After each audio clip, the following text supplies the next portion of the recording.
Guys, আজকের ভিডিওটা দেখে যে হাসবো তার কখনো বিয়েই হইতো না, কারণ আজকের ভিডিওটা হইলে গিয়ে স্যাড ভিডিও, তো কেউ হাসবেন না। ঘটনাটা হয়েছিল কি, আমাদের বাসায় কিছু মেহমান বেড়াইতে আসে, তো ওই মেহমানদের সাথে একটা সুন্দর একটা মেয়েও আইছে। তো মেয়েটা দেখে আমার ভালোই লাগছে, মোটামুটি খারাপ না। তো যেহেতু ওরা আমাদের বাসায় কিছুদিন থাকবো, তো রুম শেয়ার করার লাগা আমি রাইতে থাকার জন্য আমার পাশের বাড়ি এক বন্ধুর বাসায় জায়গা। তো রাইতের খাওয়া দাওয়া করার পরে যখন ওই মাইয়া আমার রুমে ঢুকবো, ঢুকতে যাই দেখে আমার রুমে কতগুলো আমার ছবি টবি লাগানো। তো আমার ছবিগুলা দেখা ওই মাইয়া মনে মনে ভাবে, এত সুন্দর একটা কিউট ছেলে আমাদেরকে রুমটা শেয়ার করে কোন জায়গায় থাকতে গেল। তো আমি তো আইসা পড়ছি রাইতে খাওয়া দাওয়া করে আমার বন্ধুর বাসায়। আমার বন্ধু হালাই করছে কি, ওই মায়ের একটা লুকে লুকে ছবি তুলে আনছে। তো আমরা তো ওই ছবি দেখা দরজা মধ্যে আটকে ডিজে গান ছাইরা একতারা বাজানো শুরু করে দিছি। তো হুমুন্দির নাতি করছে কি, দরজাটা আবার লক করতে ভুলে গেছে গা। ওই মাইয়া খুঁজতে খুঁজতে গানের আওয়াজ শুনে আমগো রুমে ডাইরেক্ট ঢুকে গেছে গা। ঢুকেই তো দেখতেছে আমরা একতারা বাজাইতেছি।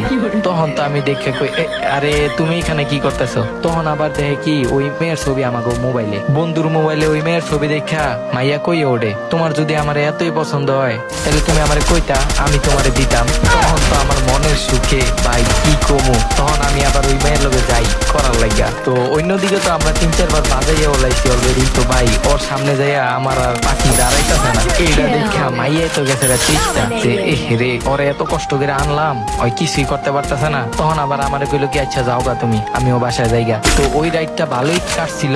সকালে যখন বাসায় যাবো তখন যাই আমার ছোট ভাইতে শুনি ওই মাইয়া নাকি আইয়া আমগো বাসার সবারে কয়ে দিছে আমি নাকি পোলা না, আমার নাকি কিছুই নাই। ভাই এই কথা শোনার পরে বাসায় যখন ঢুকছি, ঢুকার পরে তো দেখি সবাই আমার দিকে তাকাইতেছে আর মিট মিট করে আসতেছে। এখন ভাই আসমু না কানমু এটাই তো বুঝতেছি না। শালার মাইনকার চিপায় বললে মানছে এমনি পরে, হ্যাঁ।